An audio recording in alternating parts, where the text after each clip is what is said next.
어쩌면 여러분은 제 이름을 알 수도, 제 얼굴을 볼 수도, 제 이야기를 들을 수도 없었을 겁니다.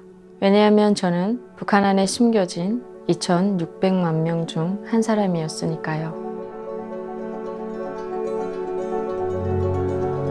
저는 2001년에 평양에서 태어났습니다. 북한 정부가 제 동의 없이 처음으로 제 미래를 결정했을 때 저는 아직 어린 아이였어요. 우리 가족은 함경남도의 한 어촌 마을로 추방을 당했습니다.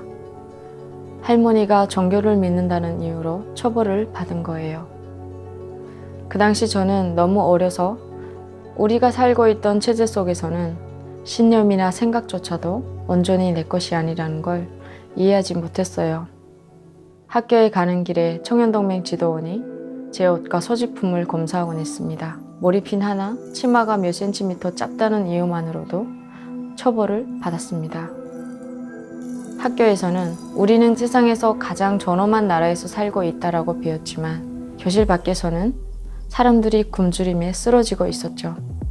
이웃 귀에 들어간 말 한마디가 밤중에 보이원의 문 두드림으로 돌아올 수 있었습니다. 라디오에서는 하루 종일 정부 방송만 흘러나왔고 주파수를 돌리는 건 아무도 감히 하지 못했어요. 북한 정부가 사람들을 통제하는 방식은 바로 생존이 복종에 달려있다고 믿게 만드는 것입니다. 성인이 되어 저는 다시 평양으로 돌아왔습니다. 저는 그때 평양체육대학에서 탁구를 전공하며 재능과 노력으로 새로운 삶을 만들어 가리라 꿈꿨습니다. 하지만 현실은 전혀 달랐어요. 결국 모든 것은 얼마나 열심히 노력했는지가 아니라 얼마나 잘 복종했느냐에 따라 결정된다는 쓰라린 진실을 알게 되었습니다. 그때부터 마음속 깊이 절망이 자리 잡기 시작했어요. 답답함과 허무함이 쌓여 결국 평양을 떠나기로 저는 결심했습니다. 어머니와 이모님을 돕고자 바닷가로 가서 제 힘으로 삶을 개척하려고 했습니다.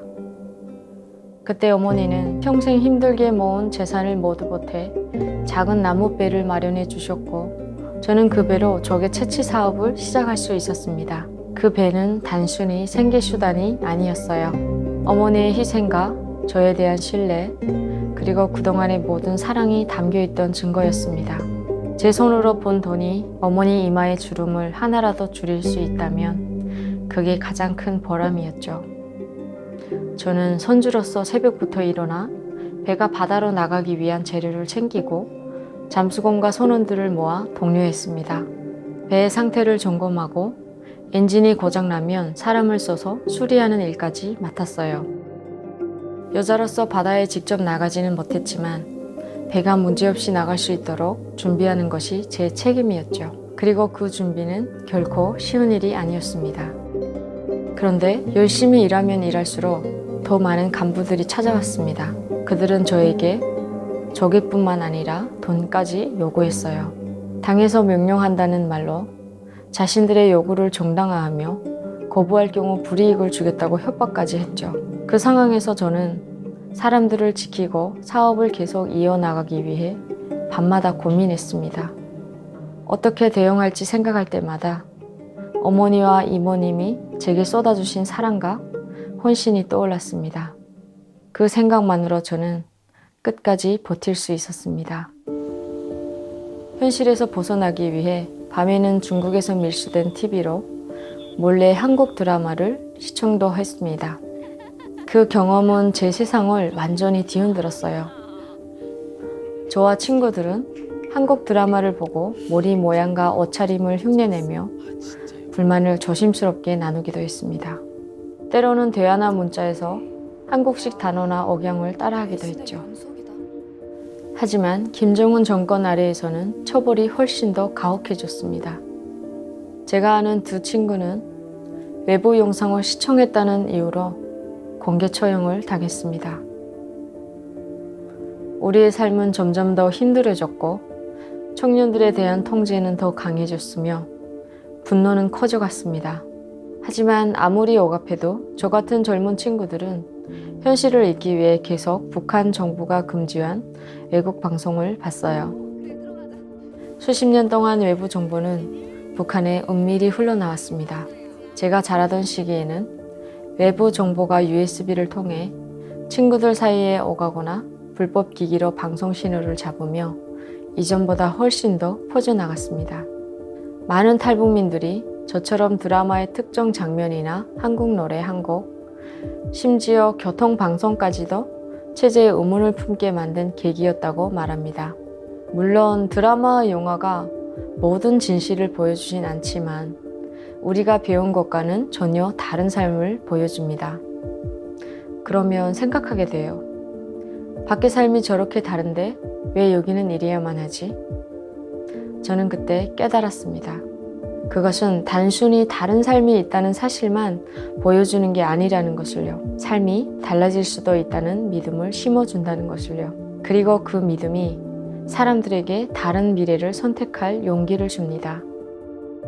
정보라는 건 일단 알게 되면 다시 모를 수가 없어요.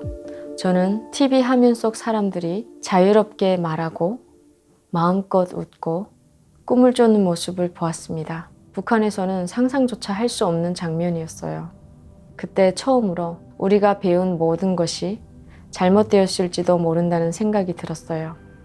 의심은 커져만 갔고 그 의심은 결국 질문으로 바뀌었죠. 궁금증은 점점 커져 더 이상 무시할 수가 없었습니다.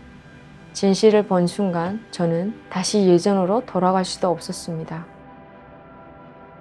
북한을 떠난다는 건 단순히 떠난다라는 말로 설명할 수는 없는 일이에요. 특히 저처럼 어머니와 이모와 함께 탈출한 경우에는 더 그렇습니다.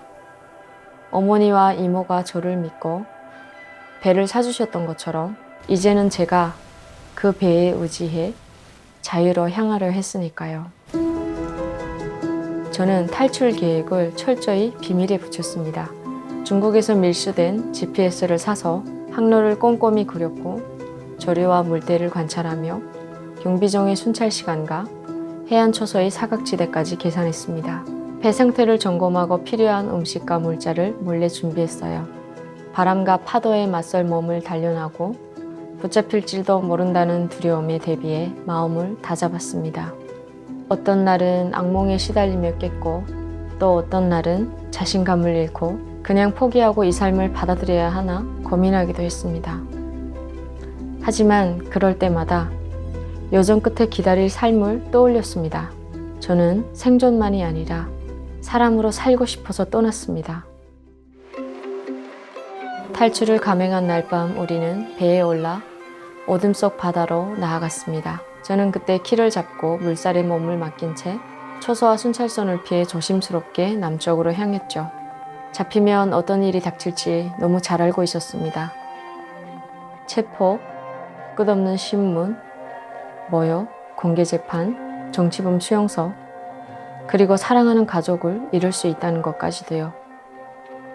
어머니와 이모는 그때 두려움에 떨었고 저는 두려움을 감추며 우린 살아남을 거예요 라고 희망을 담아 말했습니다. 밤새 동해의 거센 파도에 휘둘리며 검은 파도가 배를 들었다가 다시 내리치며 우리를 그때 위협했습니다. 파도가 덮칠 때마다 배가 침몰할 것 같았어요. 그러던 중 경비정이 나타났습니다. 눈부신 탐조등이 바다를 가르며 점점 가까워졌습니다. 그들이 우리를 향해 오고 있었습니다. 저는 심장이 터질 것처럼 뛰었어요. 혹시라도 잡히면 안 되겠다는 생각에 준비해둔 수면제가 떠올랐습니다.